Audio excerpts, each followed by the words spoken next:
Bom, pessoal, bom dia, boa tarde, boa noite a todos. Eu estou aqui hoje, é um dia muito especial para o projeto tobemorehab.com, que eu estou aqui comigo com o Dr. José Carlos Souto.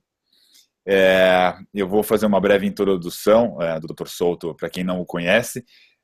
Médico urologista, ele hoje é uma das maiores autoridades no Brasil, estudiosos no Brasil sobre a questão de nutrição, e acho que tem tudo a ver com o que a gente fala aqui em saúde, no bem-estar, né? A gente posicionando quem está aqui pela primeira vez, o To Be More Happy tem um approach de uma jornada mais feliz, né, de uma vida mais feliz, basicamente tendo claro um propósito claro, e a partir daí gerenciar os seus principais recursos, onde a gente fala aqui da energia, tempo e dinheiro.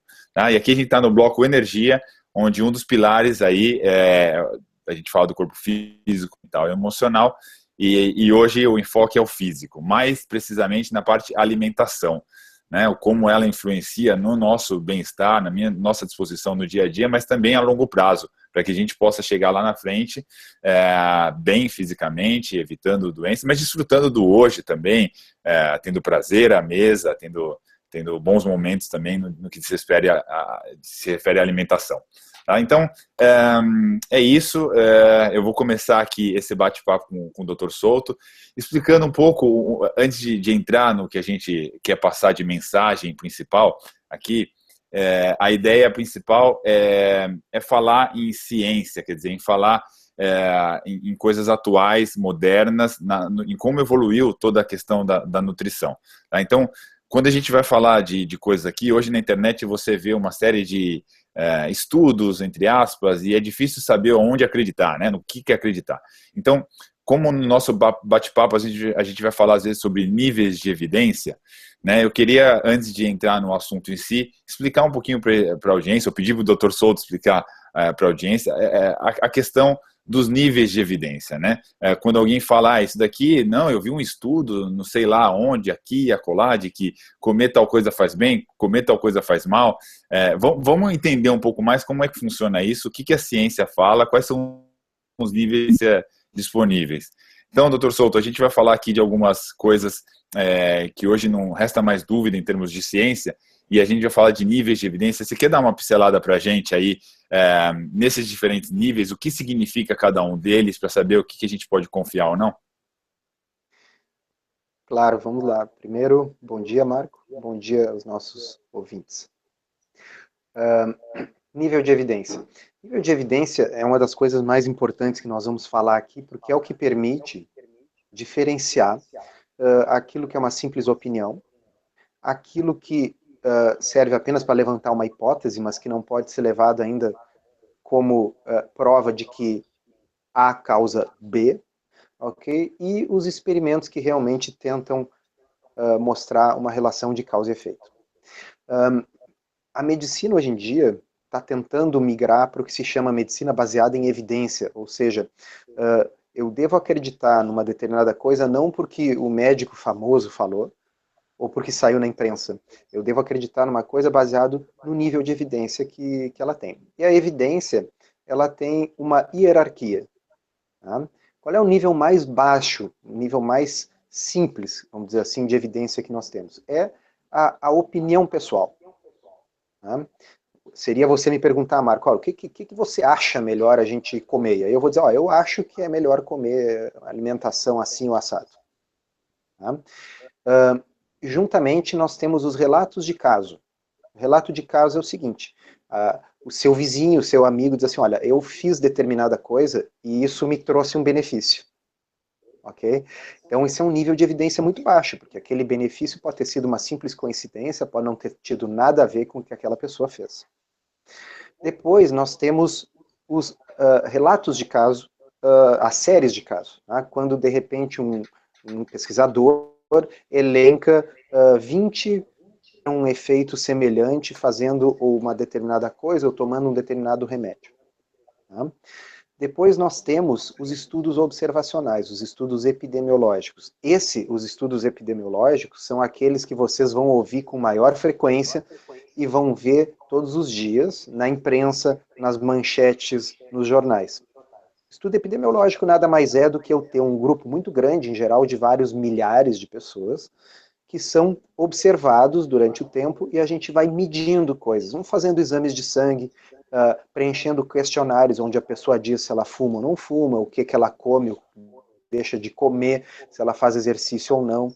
Tá? E aí depois de anos, 10 anos, por exemplo, eu vou avaliar quem ficou doente, quem não ficou. Tá? Então esses são os estudos observacionais. Qual é o grande problema do estudo observacional? O estudo observacional ele só estabelece relação matemática entre duas coisas. Ele não é capaz de estabelecer uma relação de causa e efeito. Tá? Então, se eu digo, por exemplo, que quem entra... vamos pegar um exemplo que circula na internet de forma didática. Tá? Na Austrália, foi vista uma correlação matemática entre a incidência de eventos, acidentes envolvendo tubarões e seres humanos, a Austrália tem muito tubarão, tá? E o consumo de sorvetes. Né? Quanto mais sorvete as pessoas consumiam, mais ataques de tubarão ocorriam naquele mesmo mês. Tá? Ingenuamente alguém poderia pensar, bom, de alguma forma o sorvete está atraindo o tubarão, quem sabe a pessoa fica, sei lá, com o sangue mais doce, isso atrai o tubarão. A pessoa aí está imaginando que existe uma relação de causa e efeito, que o consumo de sorvete está causando o ataque de tubarões.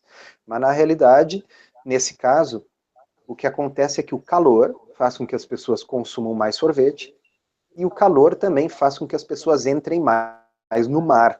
E o fato das pessoas entrarem mais no mar é o que causa ataques de tubarões. O sorvete é simplesmente um marcador de alta temperatura. Tá? Então, a temperatura era o fator de confusão, era a variável oculta. Mas isso ocorre num grande número de situações nos estudos observacionais, nos estudos epidemiológicos. Tá? Então, o estudo até fazendo epidemiológico... uma brincadeira aqui, eu poderia chegar e pegar um povo lá, uma cidadezinha do interior da Bahia, e comparar com uma da Finlândia, e comparar, por exemplo, o consumo de feijoada desses dois pessoais, e a partir daí sacar alguma conclusão. Não, olha só, aqui como teve mais feijoada, o samba, a pessoa samba melhor do que aquela, ou tem isso ou aquilo, quer dizer, eu posso tirar a conclusão que eu quiser, observando, exato, pegando um parâmetro qualquer deles e concluindo também qualquer outra coisa que acontece com mais frequência em um ou outro. Né? E qual é o grande problema? Esse seu exemplo é muito bom. Porque será que feijoada é a única coisa diferente entre o interior do Nordeste e a Finlândia? Não, né? Tá certo? Nós temos uma gama de variáveis diferentes. Para eu poder ter qualquer chance de estabelecer uma relação de causa e efeito entre duas variáveis, de preferência eu tenho que poder isolar aquela variável. Né? Se eu tenho 100 variáveis diferentes entre duas populações, eu posso ter qualquer uma variável influenciando outra e alguma variável que eu sequer estudei, tá certo? Então, realmente, para que serve, qual é a grande utilidade do estudo observacional, do estudo epidemiológico? É levantar hipóteses, é mostrar, olha, existe uma correlação entre A e B. Então vamos pesquisar para ver se A realmente pode estar causando B, ou se é só uma coincidência, ou se existe uma variável de confusão. Também serve se eu sou um fabricante, por exemplo, de feijão preto, por exemplo, nesse exemplo que eu dei, e falando, você quer samba melhor, tá aqui um estudo provando que aqui a gente samba melhor porque tem mais feijão, então consuma feijão. Quer dizer, se eu tenho interesse de alguma indústria qualquer, ou de alguém por trás, eu pego só esse estudo observacional, que vai, para mim, talvez até eu tenha financiado esse estudo, e aí eu pego os resultados dele, coloco na grande mídia, e a partir daí eu vendo mais do meu produto. Também acontece isso, né? Perfeito. Então, como nos estudos observacionais é comum que sejam medidas dezenas, às vezes centenas de variáveis, né? Depois a gente coloca no computador e começa a cruzar as variáveis. Nós sempre vamos encontrar alguma correlação entre uma variável e outra, e muitas vezes pode ser pura coincidência. Mas se aquela correlação for interessante, inclusive do ponto de vista financeiro, ela vai receber destaque. Tá? Como é que nós realmente podemos tentar começar a entender se alguma coisa é... Nós temos que fazer um experimento. Não basta só observar, nós temos que interferir, fazer um experimento. Então, vamos imaginar o seguinte. Se eu imagino, vou pegar o seu exemplo, tá? Se eu imagino que feijão é o que faz com que a pessoa vai sambar melhor. Tá? Então, eu vou pegar 1000 pessoas, ok? E vou sorteá-las para 2 grupos. Essa palavra sortear é a chave nessa nossa conversa. Tá? Em inglês se diz randomizar, né? Uma coisa randômica, aleatória, é algo que foi feito por sorteio. Tá? Então a gente fala em estudo randomizado. Então eu pego as 1000 pessoas e vou randomizar, vou sortear 500 para um grupo, 500 para outro. Como foi por sorteio, elas não escolheram se elas vão para um grupo ou para o outro, eu vou ter o mesmo número de bons sambistas nos 2 grupos, ok? Estatisticamente, essas variáveis todas vão estar equilibradas. E aí eu tiro o feijão de um grupo. E o outro grupo continua comendo feijão. Tá? E aí nós vamos observar se houve algum efeito lá adiante. Tá? Então, é assim que são feitas todas as pesquisas de novos medicamentos, por exemplo.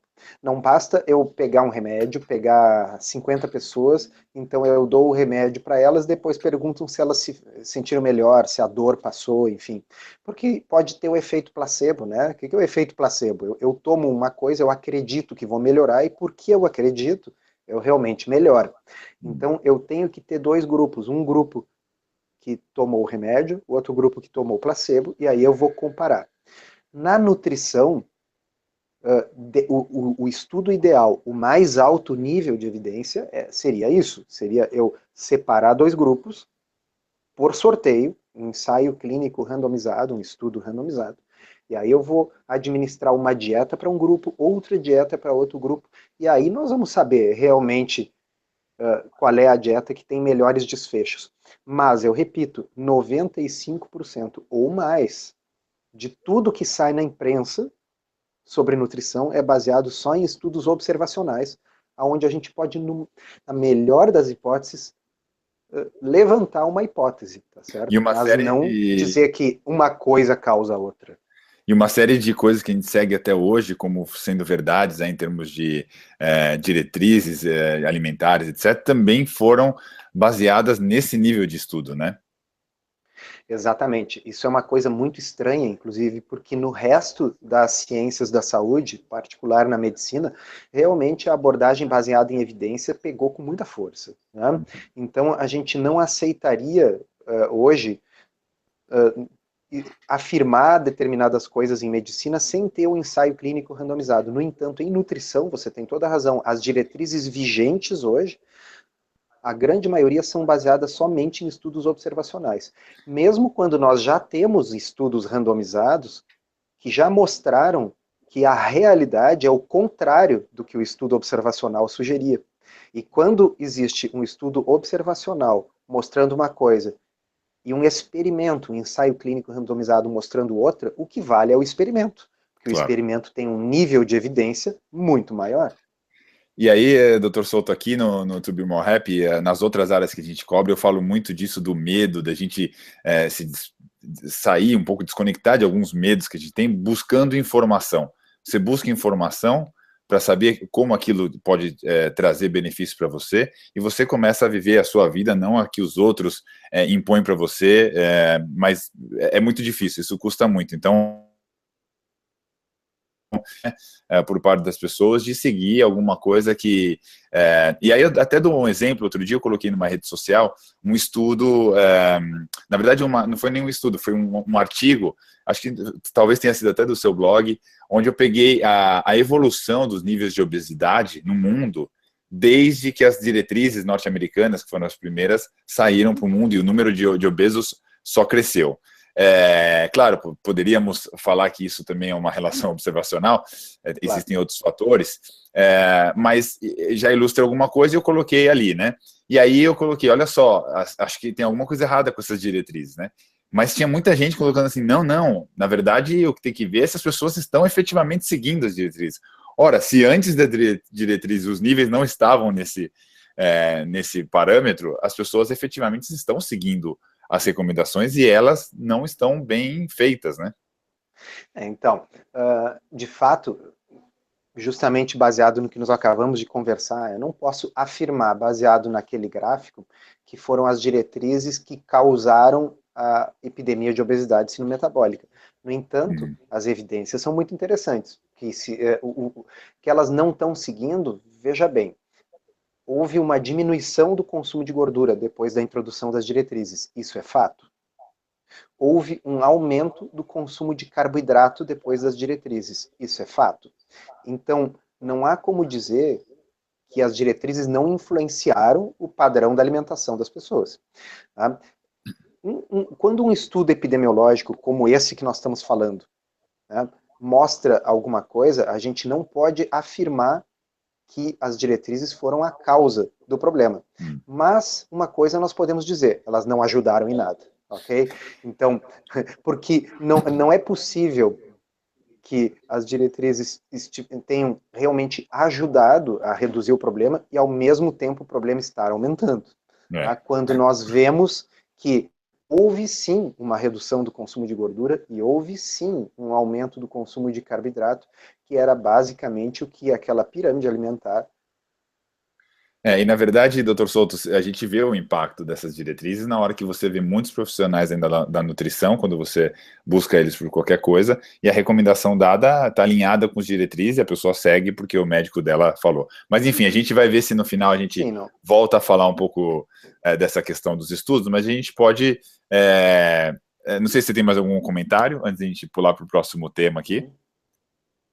Não, eu ia dizer que não há dúvida. Eu frequentemente atendo pacientes ou recebo por e-mail pacientes que me trazem a orientação que eles receberam do nutricionista, tá? E essas orientações são completamente baseadas nas diretrizes dos anos 70.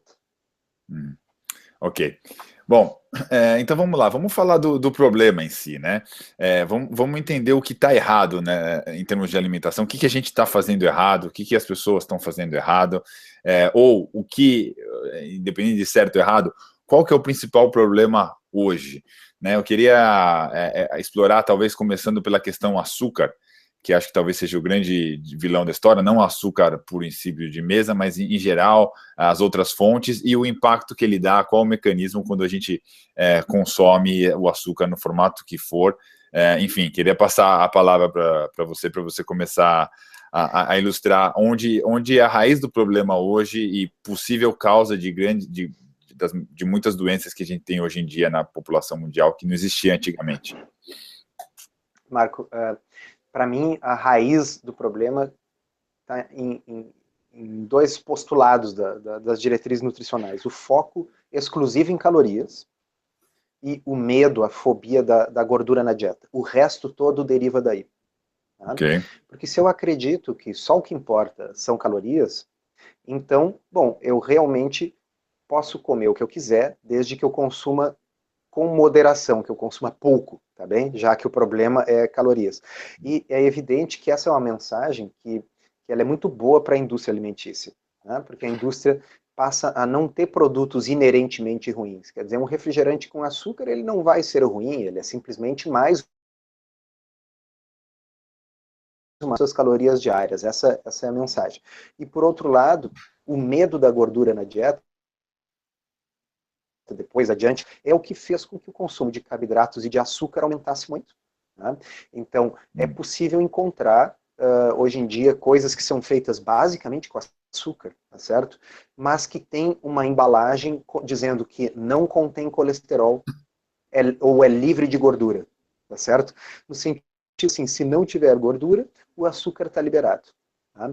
E houve sim um aumento muito grande, um aumento nunca visto antes na história da humanidade, do consumo de açúcar nesses anos todos. Tá? E o açúcar, ele é deletério de uma série de formas, né? O açúcar, ele fornece calorias? Fornece, mas esse é o menor dos problemas, né? O açúcar, na realidade, é composto de metade de glicose e metade de frutose. A frutose, em pequenas quantidades, como ela é encontrada na natureza, nas frutas, por exemplo, não tem problema. Mas a frutose refinada e em grande quantidade, como ela está presente no consumo de açúcar, ela é tóxica. Tá? Ela induz resistência à insulina, síndrome metabólica, gordura no fígado, elevação do ácido úrico. Tá? É realmente uma coisa tóxica. E ao mesmo tempo que a frutose do açúcar produz esta resistência à insulina, a glicose do açúcar vai aumentar a glicose no sangue. Então nós temos uma combinação explosiva de uma substância que ao mesmo tempo aumenta a glicose no sangue e diminui a capacidade do corpo de lidar com essa glicose porque aumenta a resistência à insulina. Tá? Do ponto de vista... Deixa eu te interromper aqui, de voltar um pouco no princípio, para quem está vendo a gente aqui a primeira vez, é bem leigo na coisa. Vamos supor, eu acabei de consumir um doce, eu pus na boca um doce ou um pedaço de pão, algo que no meu corpo é glicose. O que acontece biologicamente no meu corpo nesse momento? Tá mais para o início. Tá? O que nós temos em comum assim entre um doce e um pão? Porque do ponto de vista de paladar parece coisas muito diferentes, né? O pão é uma coisa salgada, o doce é doce. Tá? No entanto, ambos são carboidratos refinados. São ou de glicose e frutose, que é o açúcar, ou glicose na forma de um polímero chamado amido. Tá? Quase todos os alimentos brancos, tá? Vamos pensar farinha, batata, tapioca, mandioca, arroz, farinha de trigo, tá? Quase todos esses alimentos brancos são compostos de amido. Tá? E o amido nada mais é do que glicose, de uma forma que não é doce ao paladar, mas que o efeito no organismo vai ser o mesmo. A gente come ou um doce, aquilo vai ser digerido em glicose, no caso do doce, glicose e frutose, e essas componentes vão ser absorvidas. A glicose no sangue não pode permanecer elevada por muito tempo.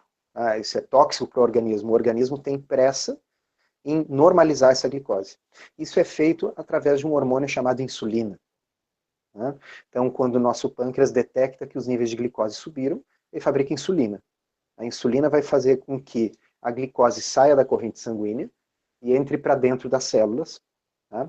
Mas a insulina, secretada dessa forma esporádica, de vez em quando, não muito, tá? Ela cumpre bem essa sua função. O problema é quando a insulina começa a ficar permanentemente elevada, porque nós estamos o tempo todo comendo essas coisas.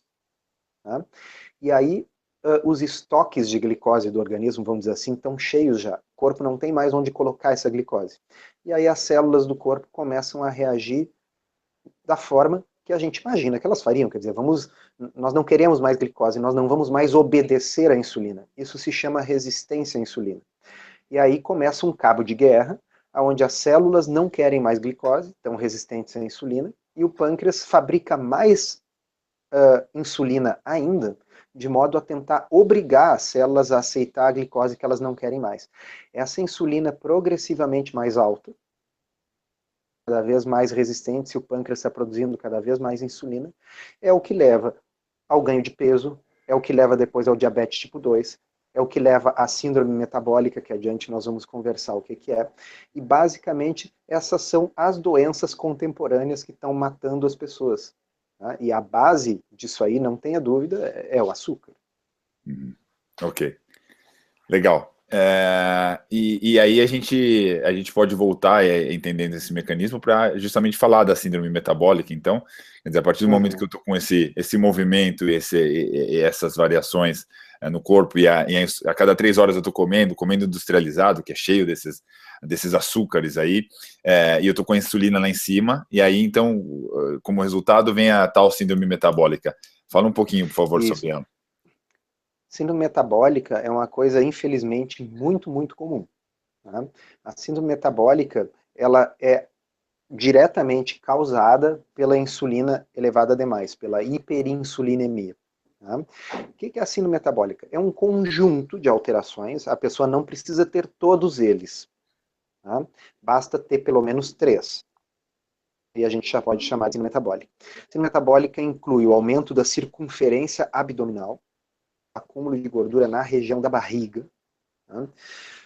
Inclui o aumento da glicose em níveis não necessariamente diabéticos, a glicose acima do normal, acima de 100, tá?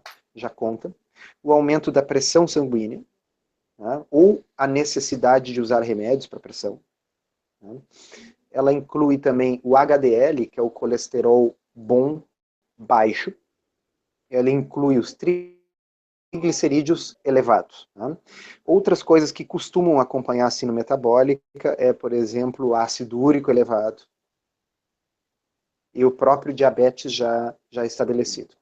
Então, por que síndrome metabólica? Se observou que normalmente a pessoa não vem com uma única coisa dessas. Quando a gente pega uma pessoa que tem uma cintura de maior diâmetro e tem o açúcar no limite, nós vamos descobrir que frequentemente ela também é hipertensa, ou ela também tem ácido úrico elevado, ou ela também tem triglicerídeos elevados, tá certo? E não é uma coincidência, não é assim, puxa, que curioso, né? Vem tudo junto. Não, é natural que isso venha junto, porque a causa de todos esses fenômenos é a insulina cronicamente elevada. Doutor Não Souto, tem problema ter um pico esporádico de insulina, mas quando a insulina começa a ficar cronicamente elevada, bom, aí ela causa doença.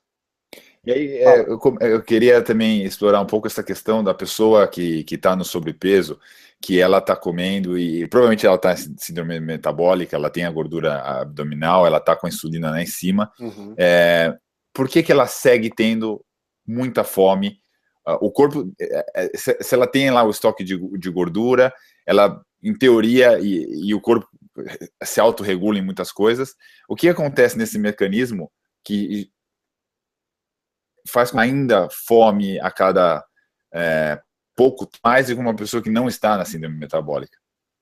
Ah, perfeito. Então, o que acontece é assim, ó, quando a gente fala de insulina, para qualquer pessoa, a pessoa já se correlaciona a insulina com glicose, tá certo? Então, insulina é aquele remédio que a gente vai injetar no diabético quando a glicose dele está muito alta para baixar a glicose. E veja bem, a maioria dos médicos também pensa em insulina só no que diz respeito à glicose. Mas a insulina regula uma série de outras coisas, e o tecido adiposo é regulado pela insulina.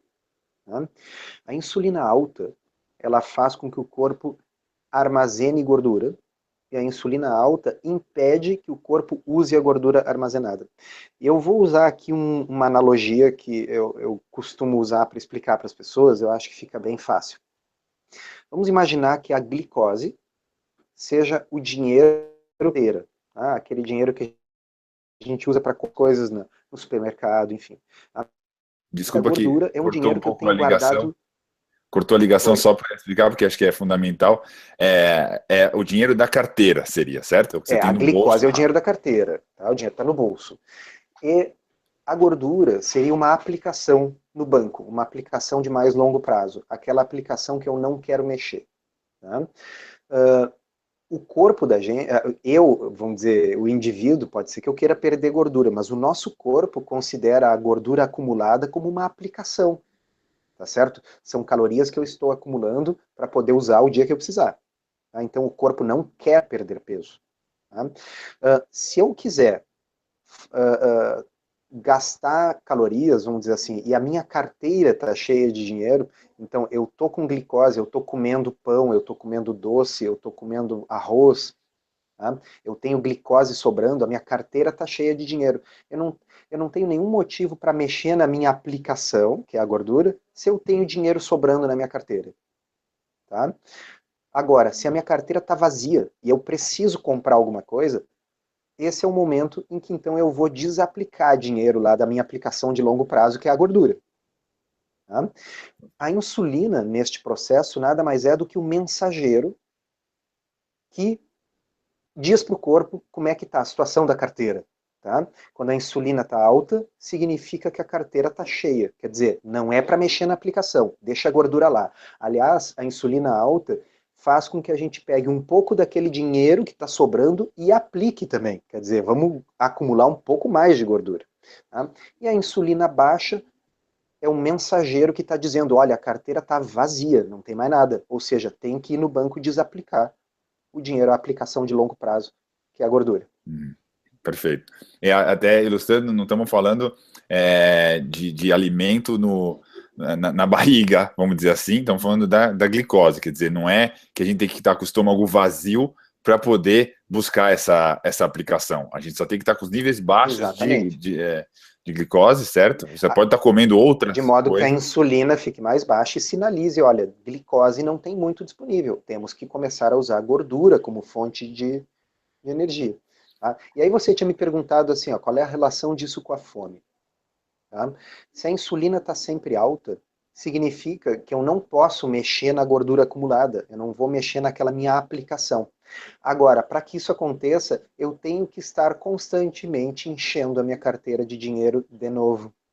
Tá? E já que eu não posso tirar da minha aplicação, porque a insulina está alta, esse dinheiro vai ter que vir de outro lugar. Quer dizer, eu tenho que estar comendo glicose para reabastecer a minha carteira.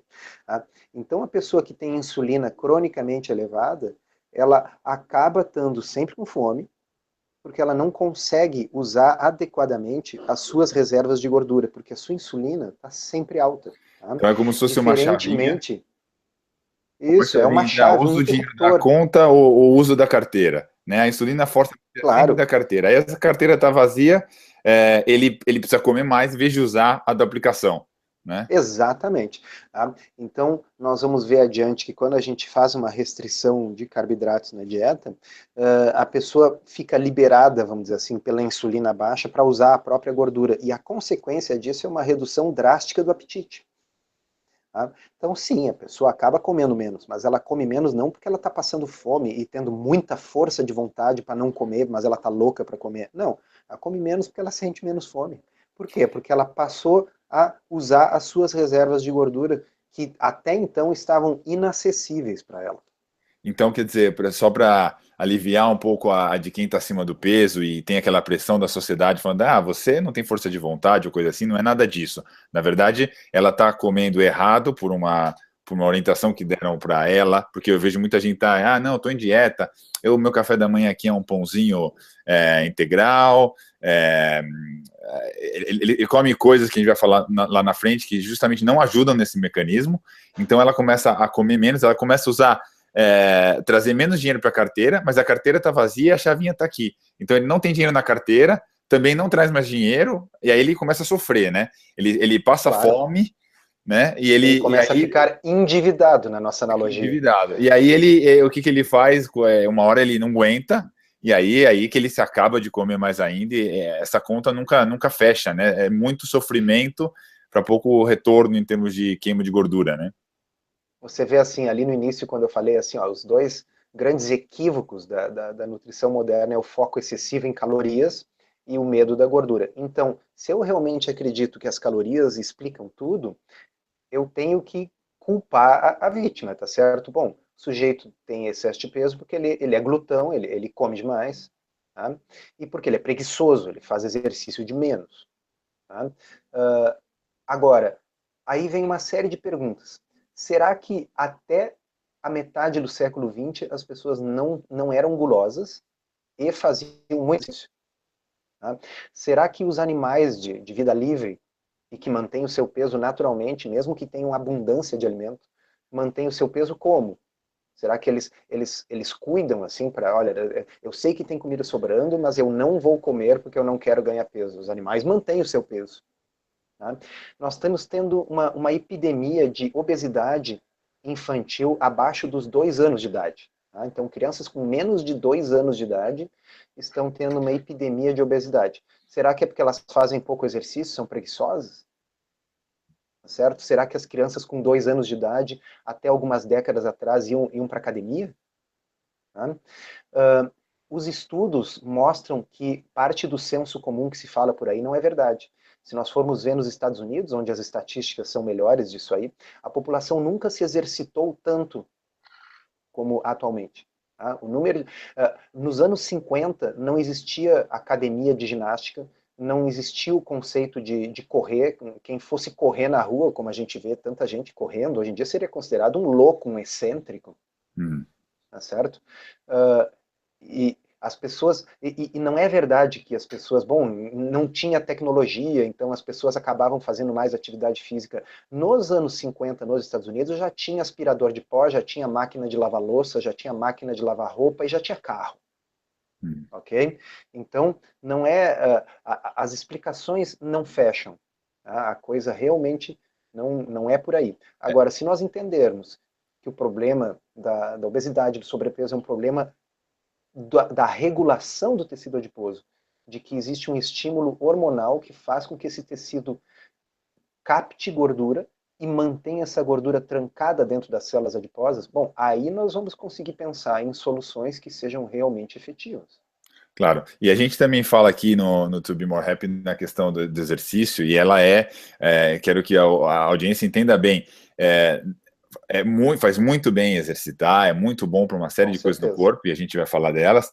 A única coisa que tem que ser entendido é que na questão da perda de peso e dessa situação da síndrome metabólica, não é esse o fator que vai fazer a diferença, até pela situação que a pessoa se encontra, que é uma doença, então o corpo já está nesse modo de escassez, ele pensa que há essa escassez, que ele precisa segurar a onda, então até na hora de ter energia para ir malhar, ela sente menos energia, né? E as variações de insulina também são brutais. Eu comecei nessa história toda porque eu queria ser um pouco mais produtivo, e eu notava que depois de um café da manhã, que normalmente meu era muito doce, depois de algumas horas eu estava com sono, com preguiça de trabalhar, né, e eu não entendia muito bem isso, né? E a variação de insulina justamente faz isso. Então tem esse pico, e quando dá aquela baixada, você se sente mal, né? A gente explora isso em outras partes aqui no To Be More Happy. Então, exercício é muito bom, a gente vai falar muito dele para uma série de outras coisas, mas na questão da perda de peso, não é a questão calórica apenas, então não adianta você ver que correu e queimou no teu reloginho lá 400 calorias, e aí você está comendo coisa de baixa caloria durante o seu dia, que vai fazer você efetivamente perder peso de uma forma sustentável ainda por cima. Com certeza. Eu reafirmo, o exercício é espetacular para a saúde, ele é secundário na perda de peso. Nada impede que a pessoa alie uma dieta adequada com exercício para poder ganhar saúde ao mesmo tempo que perde peso, mas o componente fundamental da perda de peso é uma dieta adequada, e isso não significa uma dieta focada exclusivamente na redução de calorias, e sim uma dieta focada em corrigir isso que nós estamos falando aqui, excesso de insulina, excesso de glicose na dieta. Tá, então aí, doutor Souto, eu venho para uma questão que é a seguinte, olha, legal, entendi, pelo que vocês falaram até agora, a gente vai reduzir aqui a quantidade de pão que a gente come, ou de farináceos, ou de macarrão, e eu vou, na verdade, comer mais aveia, soja, grãos, e aí eu vou estar efetivamente saudável, vou só usar óleo de girassol, as coisas mais naturais possíveis, que vêm da natureza, né? Onde está o erro disso tudo? Quer dizer, eu queria um pouco, usando aquele link da evolução humana, né, que a gente vem desde o passado até aqui, o que mais está errado nesse ponto de vista que eu estou te colocando agora? Bom, primeiramente, a gente... é difícil, eu aceito que é difícil, porque todos nós, depois de décadas, aprendendo e vendo ser repetidas as diretrizes nutricionais vigentes, nós já temos na nossa cabeça aquilo que, entre aspas, é saudável e aquilo que não é. Né? Então, todo mundo diz que aveia é muito saudável, todo mundo diz que os óleos vegetais é que devem ser utilizados. Né? Então, realmente é uma certa revolução na compreensão. Vamos utilizar, então, esse paradigma evolutivo, a primeira coisa. Tá? Mais uma vez, eu vou utilizar uma analogia. Tá? A analogia é o seguinte, uma vez eu escrevi no meu blog, vamos imaginar que um de nós aqui fosse designado para ajudar a pensar como deve ser o ambiente no qual vão viver os astronautas na Estação Espacial Internacional, tá? Ou em Marte, enfim. Tá? Eu não preciso necessariamente fazer um ensaio clínico randomizado para ver qual é a melhor atmosfera para as pessoas respirarem. Tá? Eu sei que a melhor atmosfera para as pessoas respirarem é a da Terra. Tá? Porque a espécie humana evoluiu na Terra e nunca respirou nenhum outro ar. Tá certo? Então, se eu quiser montar uma atmosfera, seja em órbita, seja em Marte, que seja respirável por esses astronautas, ela vai ter que ter uma proporção semelhante de gases a que nós respiramos aqui no nosso planeta. Tá? 80% nitrogênio, 20% oxigênio e traços de outras coisas. Tá? Da mesma forma, qual é a gravidade mais adequada para manter os nossos ossos e os nossos músculos? Tá? Não é a de Marte. Tá? E não é em órbita da Terra também. A gravidade a que nós estamos adaptados é 1G, ou seja, a gravidade na superfície da Terra. Por quê? Porque o ser humano evoluiu durante milhões de anos com esta gravidade. E assim eu poderia dar outros exemplos. Tá? Mesma coisa, o nível de radiação cósmica que o ser humano é capaz de aguentar. Bom, nós evoluímos por milhões de anos recebendo a radiação que passa pela atmosfera e pela magnetosfera da Terra. Então, eu preciso níveis de radiação que não ultrapassem esses. Tá? Com certeza, não há necessidade de fazer grandes ensaios clínicos randomizados para nenhuma dessas coisas. O que eu quero dizer com tudo isso, pessoal? Se eu quiser partir do pressuposto de qual é a dieta que o ser humano está mais adaptado, tá? Não será uma dieta baseada em coisas que só surgiram nos últimos 50 ou 100 anos. Tá? Por óbvio, o ser humano está mais adaptado do ponto de vista evolutivo àquilo com o qual ele evoluiu, aquilo que estava presente na maior parte da sua evolução. Tá? Então eu tenho que partir do pressuposto de que alimentos superprocessados, alimentos que vêm de fábricas, alimentos que são novos e não existiam durante a evolução humana, eu tenho que, no mínimo, olhar esses alimentos com desconfiança. Tá?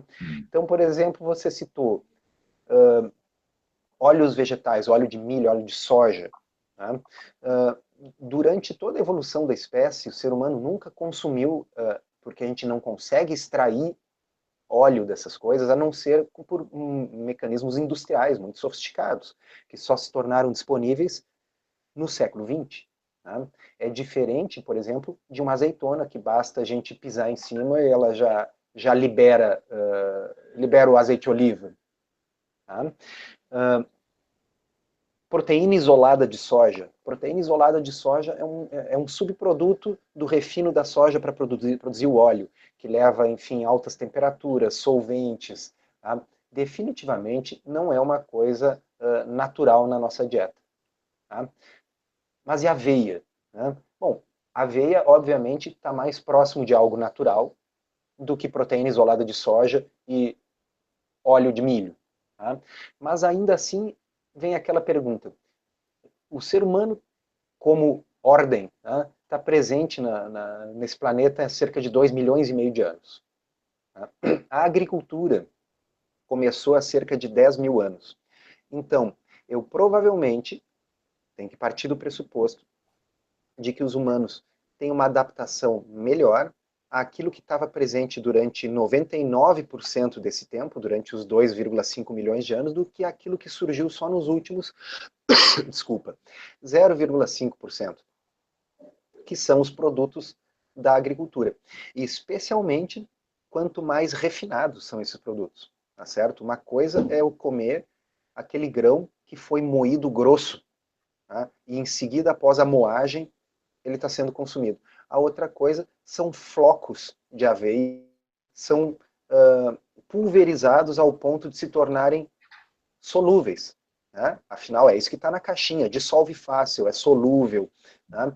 Então, dissolve fácil e é solúvel porque já foi pré-digerido pela indústria para nós e vai dar uma elevação da glicose e da insulina praticamente idêntica ao do açúcar. Então, eu acho interessante sempre partir do pressuposto evolutivo, não que isso seja a única coisa que vai nos fazer raciocinar, mas a gente tem que partir dali. E esse marcador é interessante que na evolução humana, a partir da agricultura, foi que terminou-se o período paleolítico, né? E é curioso que quando de pessoas, de homens, antes, né, desse período, antes da agricultura e pós-agricultura, inclusive até no nível da qualidade da ossada e dos dentes de cárie, como após paleolítico, após agricultura, já teve o consumo de açúcares nesses outros formatos, a qualidade tanto de dentes quanto de ossada caiu muito, né, também. Porque é muito comum o pessoal fazer uma comparação ingênua e dizer assim, olha, hoje nós estamos comendo essas coisas todas, mas olha, nós vivemos até os 80, 90 anos e os nossos antepassados paleolíticos viviam até os 30.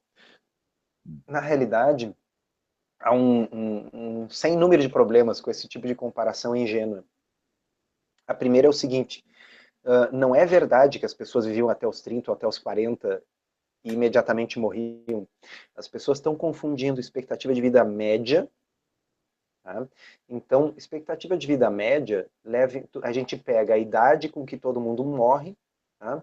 E faz uma média daquilo ali. Se eu tenho uma população, como era o caso antes do século XIX, em que 1/3 da população morre antes de completar 5 anos de idade, tá? Obviamente a média cai muito. Eu posso ter gente vivendo até os 80 anos, mas a média vai ficar em 40. Tá? Então, não é verdade que não existiam pessoas que viviam mais tempo nessa época, mas a Sem comparação falar nas correta... condições básicas, né, Sim, de tecnologia, de sim, infraestrutura, de saneamento, tá etc. certo? Né? Não tinha vacina, não tinha antibiótico, não tinha saneamento, não tinha nada. Então, a comparação correta não é dos homens da antiguidade com a nossa situação moderna, tecnológica e saneada. A comparação correta é dos homens do Paleolítico, período anterior à agricultura, com os homens do Neolítico inicial, tá? Logo após o desenvolvimento da agricultura. E aí, quem quiser pesquisar esse assunto, é fascinante. A gente vê o quê? Que os marcadores de saúde da população decaem drasticamente com o início da agricultura. As pessoas passam, como você disse, a ter ossos mais frágeis, com deformidades por deficiência de nutrientes, tá? Passam a ter dentes com cáries, dentes cariados, alterações na arcada dentária, passam a ter outros marcadores que persistem no registro fóssil de deficiência de ferro e de uma série de outras coisas. Então, não há dúvida que a agricultura foi absolutamente essencial para o desenvolvimento da civilização, ok? Mas do ponto de vista de saúde, a saúde dos nossos antepassados piorou muito quando eles trocaram a dieta rica e variada que eles tinham como caçadores e coletores e adotaram a dieta baseada em grãos de monocultura com o início da agricultura. Existem povoados Então, também, até os dias de hoje, que seguem uma alimentação mais parecida com aquelas e também os resultados em termos de saúde são espetaculares, né? isso é muito interessante. Quando a gente hoje ouve falar em dieta paleolítica ou dieta paleo, vem muito na cabeça das pessoas a ideia de que nós estamos tratando de uma moda, de uma coisa nova que surgiu agora nos últimos anos. Na verdade, o artigo científico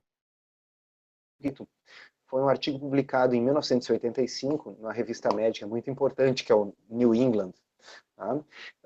Em 1985 foi publicado por um médico e um antropólogo que resolveram fazer um levantamento de campo pelo mundo das sociedades que ainda nos anos 80 viviam como caçadores. Eles queriam ver como era a saúde e a dieta das pessoas que viviam ainda nos anos 80 como se estivessem no paleolítico, ou seja, eles eram sociedades pré-agricultura. Era nutrição paleolítica e suas implicações para a saúde humana. Esse artigo mostrou o quê? Sociedades que tinham dietas muito diferentes entre si, porque obviamente a dieta do povo da Amazônia é diferente do sujeito da savana africana, que por sua vez é diferente do esquimó. tá? Mas o que havia de comum em todas essas dietas era a ausência de açúcar, a ausência de grãos, a ausência de farinha. Tá? E esses povos, eles eram povos que gozavam de uma saúde robusta, no que diz respeito às doenças crônicas e degenerativas, que são a grande praga do mundo ocidental. Tá? E, mais uma vez, não cabe aqui o argumento ingênuo, sim, porque eles eram todos muito jovens para ter essas doenças. Veja bem, nessas populações havia, sim, os anciãos da tribo, gente com 70, 80 anos, só que eram pessoas que não tinham diabetes, não tinham artrite reumatoide, não tinham síndrome metabólica, não tinham Alzheimer. Tá? Então, claro, mais uma vez aqui trata-se de um estudo de associação. Obviamente, há muitas outras coisas diferentes no estilo de vida dessas pessoas do que apenas a alimentação. Mas, com certeza, uma alimentação mais próxima daquela com a qual o ser humano evoluiu faz sentido do ponto de vista biológico que possa fornecer uma saúde melhor. Então, a moderna dieta nada tem a ver com comer como os homens das cavernas, que é como a mídia coloca, e sim de tentar reconstruir modernos uma alimentação que não seja tão distante daquela com a qual o ser humano evoluiu. Claro. E entender ao mesmo tempo o que é saudável, entendendo esses princípios, entendendo os estudos e esse mecanismo, e buscar, em pelo menos 80% do tempo, uma alimentação que seja desse sentido. Quer dizer, e aí, obviamente, E agora você vê que sociedade... interessante. Quando a gente pensa do ponto de vista evolutivo, nós chegamos a um tipo de alimentação. Quando a gente pensa do ponto de vista endócrino, como nós falamos antes, a questão da insulina, nós chegamos a um tipo de alimentação. Quando nós vamos verificar, esses dois tipos de alimentação são muito parecidos. De pontos diferentes, quer dizer, um é a ciência do ponto de vista de fisiologia, de endocrinologia, e o outro é do ponto de vista evolutivo darwiniano. E a conclusão é, o ser humano não está talhado para consumir carboidratos especialmente refinados várias vezes por dia, todos os dias. Não era o que ele fazia no Paleolítico. Do que, do ponto de vista fisiológico, há uma explicação que mostra que realmente consumir carboidratos especialmente refinados todos os dias, de 3 em 3 horas, só pode ter como óbvia consequência o desenvolvimento de acúmulo de gordura, resistência à insulina e síndrome metabólica. Perfeito. Ou seja, a gente está agora, eu vou entrar no cerne principal do nosso bate-papo aqui, porque a gente cobriu a questão histórica para entender a evolução disso e saber que a espécie humana evoluiu com um certo tipo de alimento. Depois a gente explicou, na verdade no começo a gente explicou como isso, como você falou de uma forma endócrina, como isso funciona no nosso corpo e o porquê que então acaba explicando essa evolução e o mecanismo redondinho que funciona no nosso corpo e o que foi colocado depois que trouxe os problemas, né? E aí eu vou fechar com uma coisa que, esse primeiro bloco aqui, com um terceiro ponto aqui, tá? Que ok, quer dizer, se eu não estou comendo os carboidratos refinados, se eu não estou comendo o que veio depois da agricultura, eu vou comer, então, essa alimentação mais parecida com o que o homem evoluiu, então é a caça, né? São os animais, a carne, os ovos, os peixes, as saladas, as folhas, né? E esse tipo de coisa. E aí caio numa questão que é a questão da gordura, né? Esses alimentos têm a gordura naturalmente presentes neles, por exemplo, e ao mesmo tempo foi o que você citou como sendo um dos principais problemas, que é esse medo, essa fobia da gordura, que levou as pessoas, então, a encherem o prato, se a gente vê como um disco, o prato, e uma porcentagem seria gordura, elas mudaram essa gordura para o que é o carboidrato. Então, eu queria fechar esse triângulo, colocando, então, o seguinte, a gente viu historicamente, viu biologicamente, agora eu quero ver em termos de estudo, quer dizer, porque a partir do momento que eu falo que eu tenho que consumir mais gordura, eu preciso entender duas coisas. Uma, o que os estudos falam a respeito disso, e eu sei que os maiores estudos nos mais altos níveis de evidência já comprovam o impacto, para a gente fechar bem, e depois ainda vou falar da questão do infarto, dos problemas cardíacos, mas primeiro eu queria fechar contigo falando, tá, então, naturalmente eu vou ter mais digestão de gordura do que uma dieta padrão normal hoje seguindo essas diretrizes onde tem mais carboidrato, qual que é o impacto disso e o que os estudos mais recentes mostram em relação a isso? Bom, a história da gordura e das diretrizes nutricionais é um fenômeno que precisa ser estudado do ponto de vista sociológico, não científico, ok? Porque do ponto de vista científico há muito pouca dúvida no que diz respeito a isso. Do ponto de vista científico, como surgiu essa situação?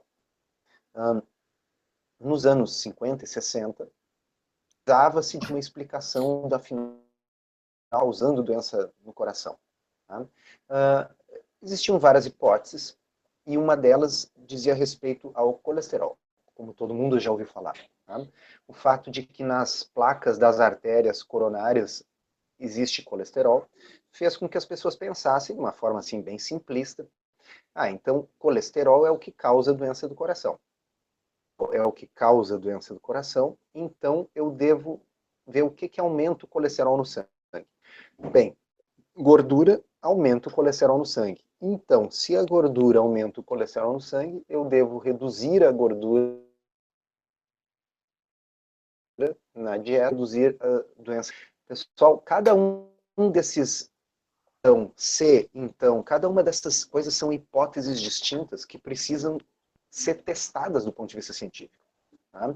Então, a hipótese em si não tem problema nenhum. O problema é que isso tudo que nós falamos foi guindado à posição de diretriz oficial, e eu diria inclusive de dogma nutricional, antes que as pessoas pudessem ter testado se essa hipótese é verdade ou não.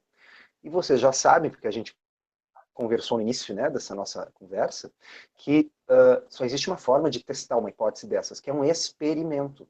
Tá? Eu preciso fazer um ensaio clínico randomizado, eu preciso sortear pessoas para um tipo de dieta e para outro.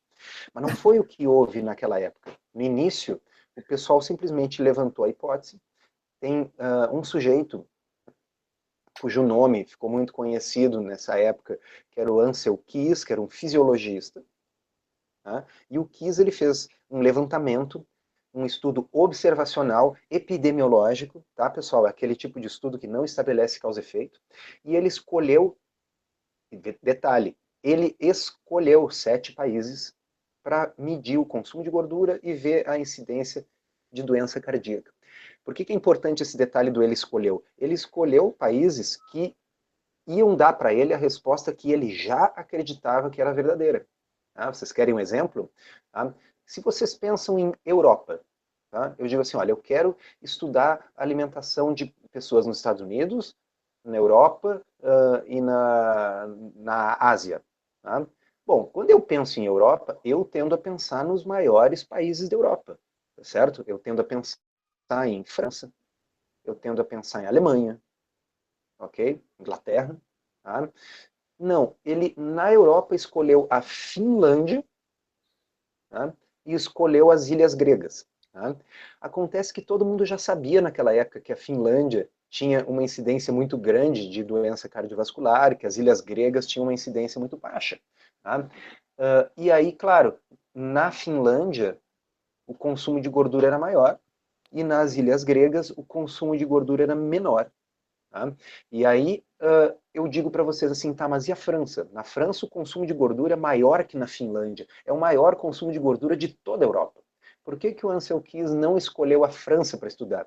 Porque ele já sabia que a França é o país da Europa que tem a menor incidência de doença cardíaca. Tem o maior consumo de gordura, tá certo? Quem conhece a culinária francesa sabe disso. É queijo, é manteiga, é nata, em tudo que é coisa. Tá? E, no entanto, os franceses tinham a menor incidência de doença cardíaca. Aí o pessoal diz, este é o paradoxo francês. Mas paradoxo significa que seria só na França, mas na Espanha é assim também. Ok? Na Suíça é assim também.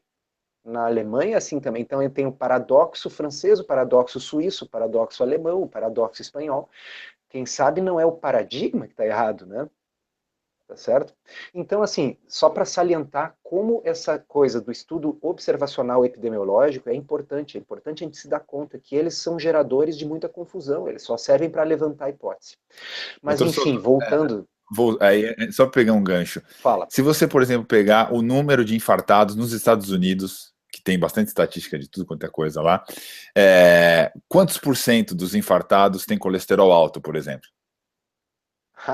Então, essa é uma coisa muito interessante. Foi feito um estudo com 130 mil pessoas, tá, que se apresentaram nas emergências dos hospitais com uma síndrome coronariana aguda, quer dizer, infartando. Estes, 3/4, 75%, tinham o LDL menor que 130, quer dizer, tinham o LDL dentro de uma zona aceitável. Tá? Então, só 1/4, só 25% tinham colesterol realmente elevado. Tá? Mas se nós formos ver essa mesma estatística, metade, em torno de 50% dessas pessoas que estavam infartando, tinham o LDL menor que 100, ou seja, eles tinham o LDL realmente naquilo que é considerado desejável. Tá? Então, interessarmos se realmente o LDL, se o colesterol LDL é um marcador tão fidedigno assim, na medida em que a maioria dos pacientes que infartam, na realidade, tem colesterol normal. Uhum. Legal. E eu acho que a gente vai falar dos tipos de gordura, mas só para. Eu vou dar a minha explicação muito básica, muito de leigo aqui, e aí eu peço para você comentar e corrigir qualquer coisa, mas acho que eu acho que foi até você numa entrevista que explicou, mas eu gostaria de uma forma bem didática o seguinte. Então, peraí, se eu corto a veia de uma pessoa, eu vejo colesterol lá, você está me falando que não é o colesterol alto que causa infarto. O senhor já vai me dizer aí exatamente quais são as coisas que causam, mas eu gosto dessa analogia que são os tubos, as veias, elas têm como um revestimento de azulejos, né? E aí você tem os azulejos eventualmente que abrem, de vez em quando quebram, e aí na hora que ele quebra você tem essa parte que é o rejunte, né? E vamos dizer que o colesterol que está circulando na veia, ele tem essa função reparadora, lembrando que boa parte do colesterol que nós temos realmente são gerados pelo próprio corpo, ele entra ali, ele entra embaixo do azulejo, e aí começa a fazer aquelas bolhas, igual daquelas casas velhas na praia que a gente tinha, que o azulejo vai saltando, né? E ele vai enchendo até entupir a veia, e claro, na hora que você corta, o que está lá é o colesterol. Mas a raiz do problema foi realmente ter causado essa descamação desses azulejos, que nada mais é do que inflamações. Né? Então, o problema nisso tudo, o que a causa do infarto é muito mais na inflamação que o corpo tem, o nível de inflamação que o corpo tem, do que a quantidade em si alta de um número lá no exame, que é o colesterol. É por aí? É por aí, vamos colocar assim, ó, não se trata de dizer que o colesterol não tem nenhum impacto em termos de risco cardiovascular. Níveis muito elevados realmente aumentam o risco. Acontece que níveis na faixa, vamos pegar em termos de colesterol 220, 230, se o HDL for bom e o resto dos marcadores forem bons, na realidade não estão associados com risco. Tá? E muita gente está tomando remédio que um valor numérico arbitrário foi ultrapassado. Tá? Não existe estudos que mostrem que até 200 o colesterol total está ok e acima de 200 ele precisa ser tratado com remédio. Tá? Então, isso realmente não tem sustentação nos ensaios clínicos randomizados, inclusive a Sociedade Americana de Cardiologia admitiu isso em 2013, quando mudou suas diretrizes para deixar claro que as pessoas devem ser medicadas quando elas têm um risco cardiovascular suficientemente alto, e esse risco é calculado por uma calculadora de risco que leva em conta outras coisas e não só o colesterol. Tá? E aí as pessoas devem ser, mas não como acontece na grande maioria dos casos hoje, que é simplesmente o fato do colesterol total ter ultrapassado 200, as pessoas estão sendo medicadas sem necessidade. E o que acontece é isso que você falou, quer dizer, é uma doença multifatorial. Né? Vamos dar um exemplo assim. Todo mundo sabe que o cigarro aumenta o risco de doença cardíaca e de infarto. Não muda os níveis de colesterol ser a causa da doença cardiovascular isquêmica, por que o cigarro aumentaria esse risco, já que ele não muda os níveis de colesterol?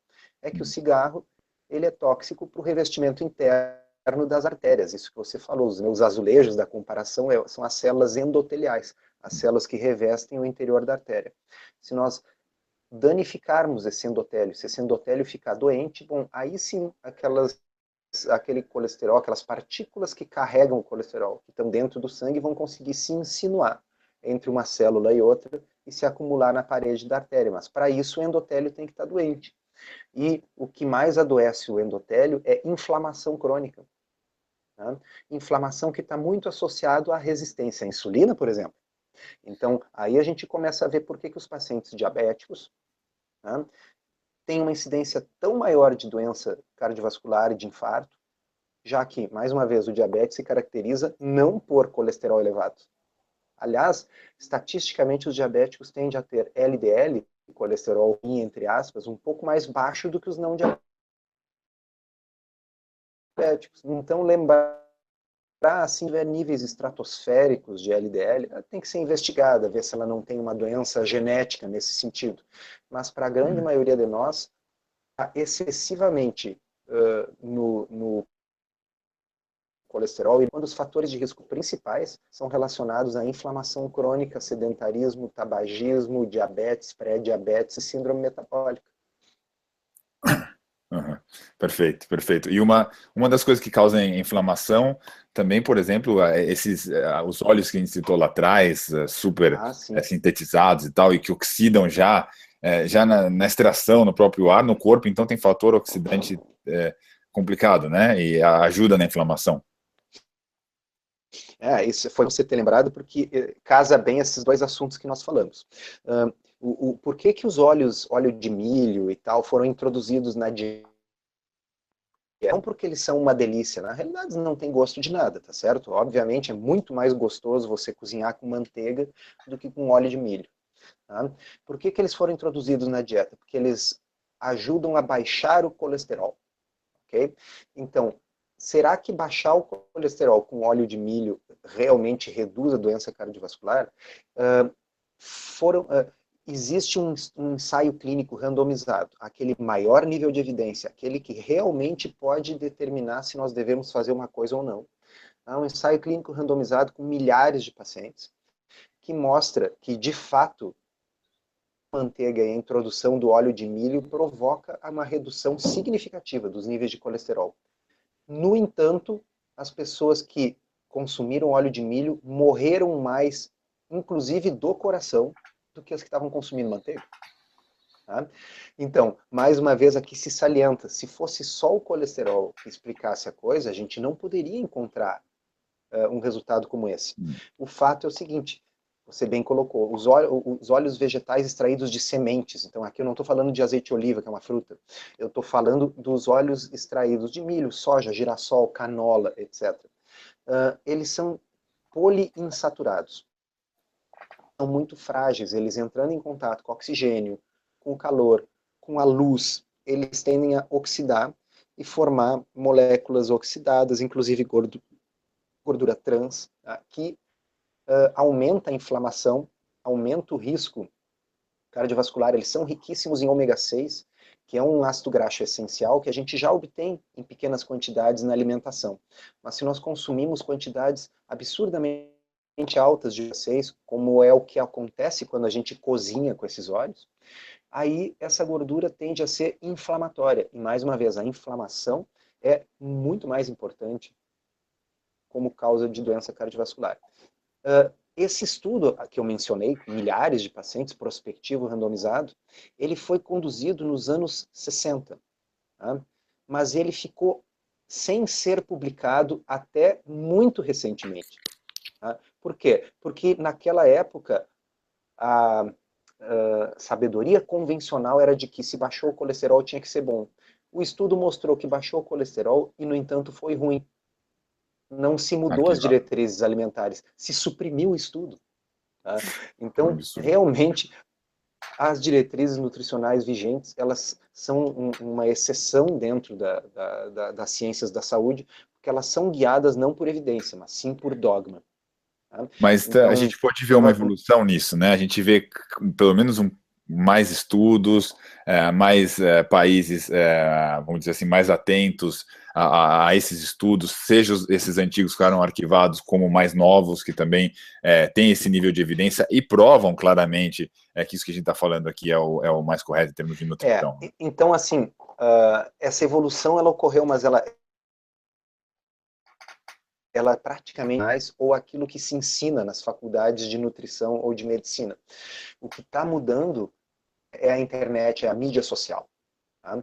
O que está mudando é o seguinte, aqueles estudos que outrora ficavam no meio das páginas de um periódico médico, dentro das bibliotecas de medicina, agora um estudo que mostra algo diferente do que a ortodoxia nutricional defende, recebe um grande destaque graças a pessoas que têm interesse em nutrição, que publicam isso nos seus blogs, que passam os links disso para jornalistas de grandes jornais e revistas da Europa e dos Estados Unidos, jornalistas que acabam publicando com grande destaque aqueles estudos. E, bom, isso obriga a revisão, eu não tenho nenhuma dúvida, é o que eu tenho observado, eu observo isso atentamente todos os dias nos últimos 5 anos, o grande catalisador da mudança não foi a universidade. Quando eu digo a universidade, digo as universidades, ok? Não foi a academia. O grande catalisador das mudanças foi a mídia social, os jornalistas investigativos que estão trazendo à luz do dia esses estudos que existem, ok? Nós vamos comentar talvez alguma coisa ainda sobre os estudos no que diz respeito ao consumo de gordura. Esses estudos, alguns datam dos anos 80, 6, ok? Mas naquela época, esses estudos, como eles tinham resultados que eram contrários ao que a ortodoxia dizia, eles ficavam enterrados dentro de uma edição de listamento. E agora eles recebem destaque. Bom, é isso aí. E eu queria, na verdade, antes da gente para a parte mais final aí, a gente falou dos grãos e tal, e eu queria só fazer um ponto no glúten, que hoje, pelo menos é um ponto que muita gente já abriu os olhos, quer dizer, é uma coisa que, bom, para a indústria não era tão problemático, quer dizer, para ela até viu um nicho, né, eu vou fazer mais produtos sem glúten, até produtos que são tranqueira pura, açúcar puro, mas sem glúten, mas acho que vale a pena falar rapidinho do glúten nessa questão de que ele entra no nosso sistema digestivo e ele a parede intestinal, ele danifica ali, então ele abre mais entrada para uma série de elementos que são maliciosos para o corpo, vamos dizer assim, que normalmente iriam passar batido, e o corpo acaba absorvendo, e isso gera no corpo esse estado de inflamação também, que a gente já viu que é tão ruim, né?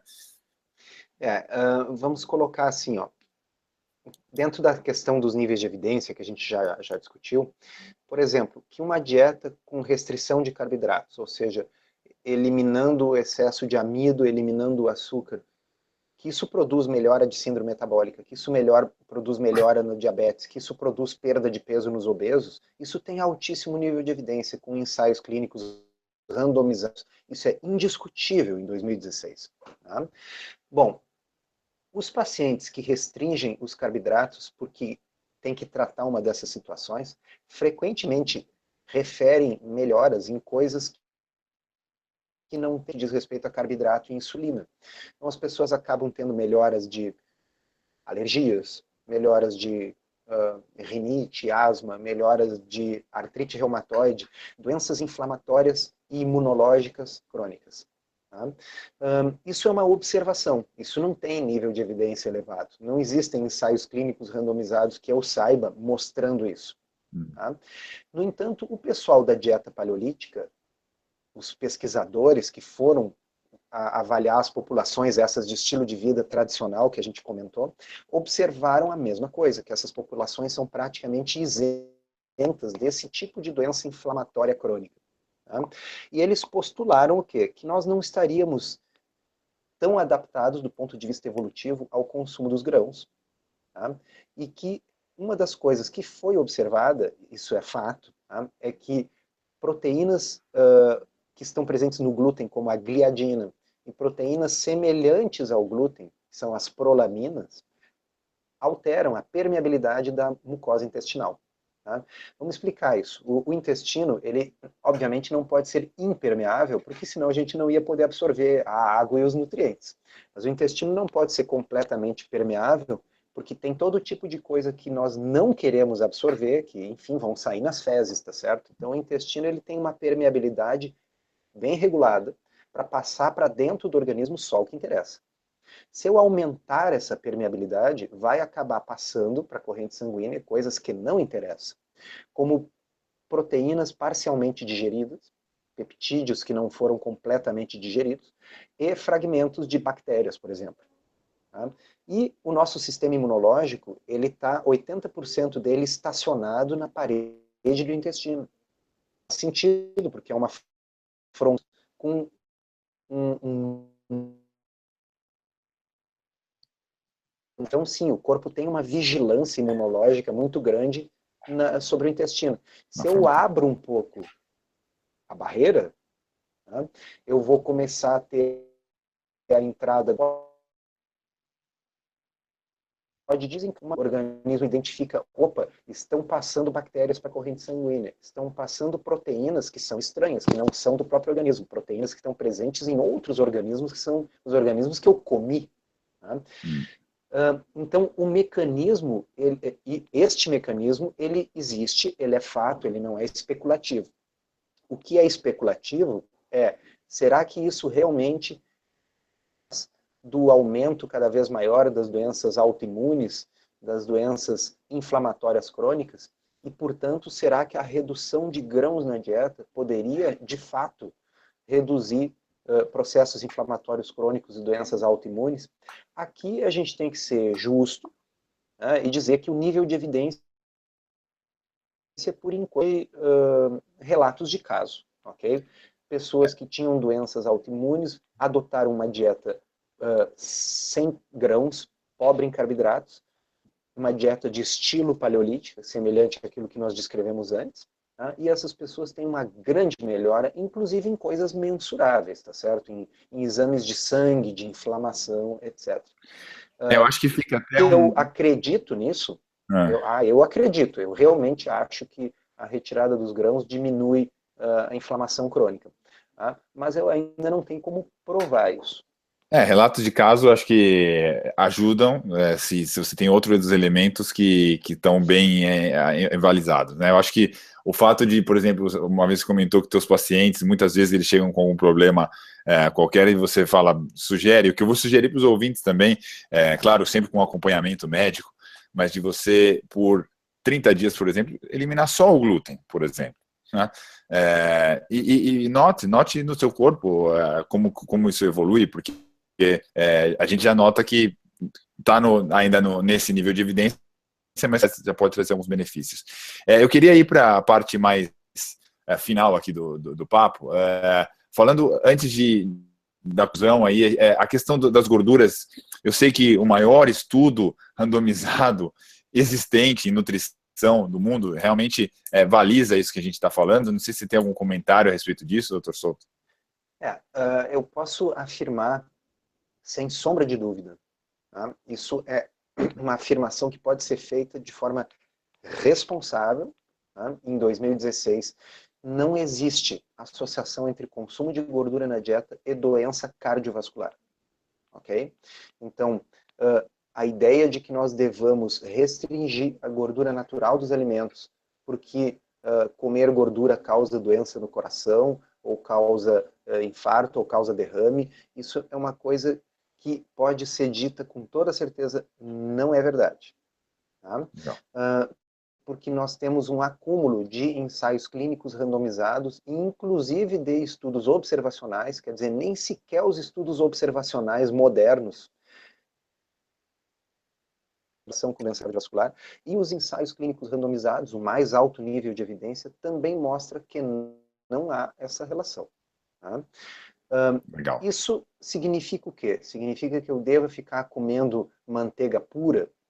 Não. Significa que eu não preciso escolher as versões light, desnatadas dos alimentos, achando que isso vai ser uma coisa para mim. A gordura natural dos alimentos aumenta a saciedade, A gordura dos alimentos não aumenta a insulina, portanto, se eu comer alimentos mais pobres em carboidrato e que, portanto, tenham mais gordura natural, eu vou estar favorecendo a perda de peso. Isso também está demonstrado em ensaios clínicos randomizados. Tá? E eu só faço esse alerta porque, de vez em quando, as pessoas têm a tendência de viver nos extremos, né? Ou a pessoa evitava todo e qualquer tipo de gordura, ou a pessoa descobre que a gordura não causa doença cardiovascular e a pessoa começa a comer grande quantidade de gordura refinada também. Gordura pura, do tipo assim, ó, vamos beber óleo de coco em xícara e usar o café misturado com manteiga e coisas desse tipo. E de vez em quando, algumas pessoas, quando fazem esse exagero para o outro lado, também acabam descontrolando os seus exames e lipídios e tal. Então aqui significa o seguinte: eu não preciso deixar de comer o abacate porque ele tem gordura. É uma gordura boa para mim. Eu não preciso deixar de botar azeite de oliva na minha salada porque é gordura. É uma gordura boa para mim. Eu não preciso escolher necessariamente carne de primeira porque a carne de segunda tem gordura. A carne de segunda tem gordura e a gordura natural da carne é boa para mim. Ou deixar de comer ovos, por exemplo. Ou deixar de comer ovos, ou fazer aquela abominação que é comer só a gema, só a clara. Na realidade, o grosso da nutrição do ovo está na gema. Tá? Então, posso sim consumir ovos, eu não preciso comer só 3 ovos por semana, isso é uma grande bobagem, nunca houve um estudo mostrando isso. Esses mitos da nutrição, de que o ovo faz mal, de que a gordura faz mal, eles simplesmente não são baseados em evidência. Tá? Então, essa é a parte que nós podemos gritar a plenos pulmões. A evidência científica nos permite dizer: restringir a gordura na dieta como se isso fosse fazer perder peso ou fosse ser bom para a saúde, não tem cabimento. Legal, acho que fecha bem com 2 tipos de comportamento que a gente vê, ou esse dos extremos, como você falou, muito bem dito, e também da autossabotagem, né? Não adianta agora, então, pessoal, você chegar, manter o seu estilo de alimentação aí com pães, com carboidratos, com doce, etc., refrigerantes, e ainda assim incorporar muito mais gordura, quer dizer, mais ovos, mais gordura natural dos alimentos, quer dizer, aí você está se auto-sabotando, porque aí é um risco. Você é o pior dos mundos. Metabólica, você está com inflamação, você está com tudo aquilo, você está trazendo toda essa coisa. O que você precisa fazer é entender o mecanismo, entender o que a gente tentou falar aqui nos estudos. Eu vou deixar uma série de links para os estudos, também o link para o site do Dr. Souto, que você coloca lá na busca, qualquer palavra, dúvida, é fantástico, mas você ter o equilíbrio de entender o mecanismo e aí fazer o que faz sentido, né? Então, o que eu quero dizer aqui, assim, se você tem uma alimentação alinhada nesse sentido que a gente falou, eventualmente pelas manhãs você come lá o seu ovo, durante o almoço você come lá filé, uma carne, com a gordura que seja, não precisa ser o filezinho de frango branquinho grelhado, ou a carne, seja lá qual for, o salmão, com a gordura que o salmão tem, seja lá o que for, uma bela salada, uma verdura, esse tipo de alimento, esse sim você está sendo saudável, você fazendo isso por 80% do tempo. Obviamente, se você sai no fim de semana e você está numa festa e você eventualmente comer um doce, uma coisa assim, não tem problema nenhum. O que você não pode é o tempo inteiro, durante como padrão da sua alimentação, se encher desses carboidratos refinados que a gente já viu que são maléficos para o corpo, e ainda assim incorporar outras coisas, uma maluquice. Não, calma, equilíbrio, entenda, procure um médico. O Dr. Souto tem no site dele uma lista de médicos e nutricionistas que seguem esse tipo de dieta, porque seguem, não é uma dieta, não é um regime, segue o que a ciência está falando de mais acurado, de mais sentido, e aí a partir disso você tem uma orientação e você segue um estilo de vida, né? Eu sempre gosto de dizer isso, que não é uma questão de você ter uma dieta, ficar controlando isso, aquilo, posso, não posso, não. Tente seguir o mais natural possível, entendendo o natural, por isso que a gente explicou, não o natural que tentam vender para você, evitando ao máximo possível os alimentos processados, industrializados. A gente vai colocar eu quero criar um rankingzinho que eu vou colocar aqui no comentário dos vídeos, do que seria o mais natural possível para o menos possível. Então, claro que aí vai ter uma zona intermediária, onde vai valer o bom senso, onde você vai sem perder o teu estilo de vida e poder ter uma alimentação de algo que você gosta, introduzir de vez em quando alguma dessas coisas. Absolutamente alguns não tem o porquê fazer parte da tua alimentação. Tá? Eu, por exemplo, cortei já há muito tempo refrigerantes da minha alimentação e a melhor coisa que eu fiz, não tenho nem vontade, quando ponho na boca sinto asco, né? E ao mesmo tempo, ao outro extremo, que é sempre natural e que sempre vale a pena, a gente não citou uma série deles aqui, de castanhas, desses óleos que são bons, a gente falou da batata ou da banana, que tem alto índice glicêmico, que para quem está querendo perder peso, eventualmente vale a pena reduzir um pouco, ou mesmo o arroz, mas que não são eles o causador de problema. Quer dizer, se você já está bem controlado no peso que você quer, eles podem fazer parte da sua dieta com equilíbrio, né? Não é só viver só de uma dessas coisas, e a partir daí você vai sentir, bom, você já vai sentir uma melhoria tremenda. Mas cuidado, na hora de fazer uma transição da alimentação que você faz hoje para uma que a gente está falando aqui, procura um médico, faça isso com atenção, porque cada caso é um caso. Você tem o seu corpo, o seu mecanismo, as suas coisas que têm que ser observadas, e também você pode sentir algumas coisas que têm que ser bem orientadas de como fazer, e a partir disso você já entra num estado muito mais saudável, interessante. Certo, doutor Souza? Perfeito, é isso aí. Acho que a mensagem fica...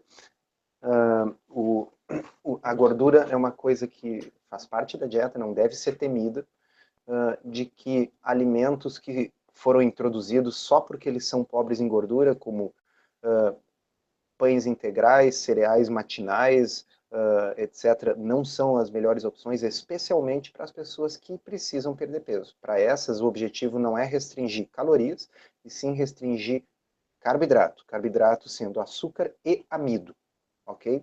E lembrar que se o pão é pão branco ou pão preto, se o biscoitinho não, o amido continua estando lá. Então, para aquelas pessoas que são diabéticas, têm síndrome metabólica ou precisam perder peso, o foco é na retirada dos carboidratos e, naturalmente, o peso tende a ir embora. Legal. Duas coisinhas para a gente fechar. Uma, eu acho muito interessante, porque tem sempre alguém que fala, mas eu fiquei sabendo de um caso, o cara fez isso, aconteceu isso, o achismo, né? Isso tem que tomar cuidado.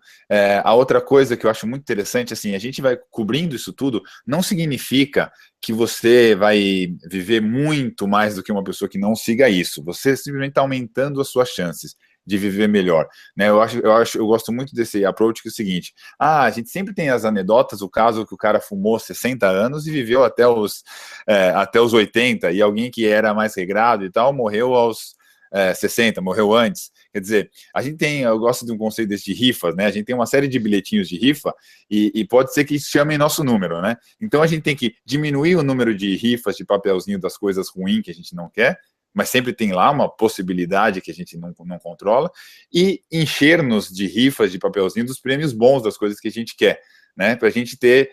Então, se a gente fazer isso por boa parte do tempo, a tendência mais natural é que a gente possa ter um estilo de vida muito mais saudável e viver bem por muito mais tempo. Né? Algum comentário? Perfeito. Nisso? Na realidade, o que acontece é o seguinte: como você bem disse, casos anedóticos não ilustram muito bem o que diz respeito à longevidade. A longevidade tem uma influência genética muito grande, tá? Vai ser aquela que escapou dos acidentes da vida, sejam os acidentes do ponto de vista de acidente de trânsito e tal, seja o acidente de doenças raras, né? Tá? E que consegue se manter sem as doenças crônicas e degenerativas. Quanto aos acidentes, não tem muito que a gente possa fazer, além de ter sorte. Tá? Quanto às doenças crônicas e degenerativas, bom, aí tem tudo a ver com o que nós estamos falando aqui. Então, a gente tem que fazer a sua parte, já que o aleatório vai fazer o resto. Isso aí, eu não vou sugerir coisas que não estão com um nível de evidência muito alto, mas lembrando que no Paleolítico não existia Alzheimer e a grande maioria dos cânceres também não, mas isso daria outro papo aqui. Eu acho que o principal tá dito. Algumas mensagens aqui que, por exemplo, alguns temas mais concretos, do pH ou do rim, eu vou comer... Bom, lembrando, pessoal, aqui a gente não está pregando, em nenhum momento ouviu-se falar em comer mais proteína, né? Não é o caso, é simplesmente ajustar essa questão do carboidrato, e ainda que fosse, existe uma série de estudos que comprovam esse tipo de coisa, que não tem impacto no rim, ou que tem uma complicação no pH. Isso no Dr. Souto, no blog dele, tem uma infinidade de material. Então, antes de começar a falar, mas eu ouvi falar que isso aqui, não. Venha com fatos. Se você, e a gente está super aberto, tanto aqui no Tubi More Happy quanto no blog do Dr. Souto, se souber de algum estudo que vai contra, um estudo nesse nível que vai contra algum dos pontos e quiser discutir, quiser trazer, é bem-vindo, mas eu te diria que hoje, com a argumentação e o conhecimento aí que o Dr. Souto traz, você, seguindo o que a gente está dizendo aqui, você está num nível muito alto de evidência de estar fazendo a coisa mais saudável para o teu corpo. Certo? É isso aí. Então, por aí. Eu vou colocar aqui no link o blog do Dr. Souto. Tá? Vou colocar também esse material que eu falei desse ranking de alimentos, para você saber mais ou menos, então como é que eu tenho que montar o meu dia, não ter que passar fome, ter que comer muito bem, comer coisas saudáveis, e o que está no nível mais baixo aí nesse ranking de coisas que poderiam ser consideradas saudáveis. Tá? E é isso. Se vocês tiverem mais dúvida, o site do o blog do Dr. Souto está disponível, aqui o link aqui embaixo. Aqui no Tubi More Happy também, dieta@tubimorhappy.com, ou simplesmente no tubimorhappy.com, entrar na parte de contato com a gente e escrever qualquer dúvida, a gente vai falar sobre isso. Lembre-se, fale com o seu médico, procure informação. Tá? A gente está tratando disso aqui, uma das coisas da alimentação, depois a gente vai falar da mente, de exercício, etc. Mas sempre procure informação e, a partir disso, tome suas conclusões. Tá legal? Dr. Souto, alguma mensagem final, alguma coisa que faltou de ser dita? Que sempre verifique o nível de evidência da informação. Não interessa, a coisa não é verdade porque eu estou dizendo que é verdade, a coisa é verdade porque ela é baseada no ensaio clínico randomizado. Depois vocês vão ver nos links aí, vai ter ali essa questão do nível de evidência. Então, se o doutor fulano diz uma coisa e o doutor ciclano diz a coisa contrária, o que decide quem está certo não é quem é mais importante. O que decide quem está certo é o nível de evidência que cada um mostra. Ok? Isso é muito importante. Legal. Então, antes de você compartilhar um link falando que beber cerveja todos os dias faz bem, talvez faça, mas olhe um pouco a procedência, olhe um pouco a razão da onde veio, que estudo que foi feito, ou compartilhar qualquer coisa, é fundamental, porque é o boca a boca, esse compartilhamento que vai gerando a crença comum. Tá? De novo, a gente não quer convencer ninguém a nada, mas mostrar a informação disponível, os estudos e a ciência disponível hoje, e você tirar suas próprias conclusões do que faz bem. Para mim, me serviu. Eu digo para vocês que quando eu mudei meu estilo de vida, eu me senti muito mais saudável, me senti com mais energia no meu dia a dia. Os meus exames melhoraram em geral, não eram ruins, mas melhoraram. Eu perdi um pouco, eu já sou magro, uma pessoa magra, mas um pouco da gordurinha que eu tinha localizada em barriga e tal, eu perdi. E como bem, como bastante, mas procuro, em 80% do meu tempo, comer isso que a gente falou aqui, que é o saudável. Então, fica a dica para vocês, e a gente está aberto aqui para qualquer contato. Lembrando, tubimorhappy.com, você desfrutar da jornada, procurar ser mais feliz, gerenciando os teus recursos, energia, tempo e dinheiro, eles são só recursos para uma jornada muito mais bonita, muito maior, e para que você possa viver mais feliz a partir de um propósito. Forte abraço a todos. Tchau, tchau. Abraço.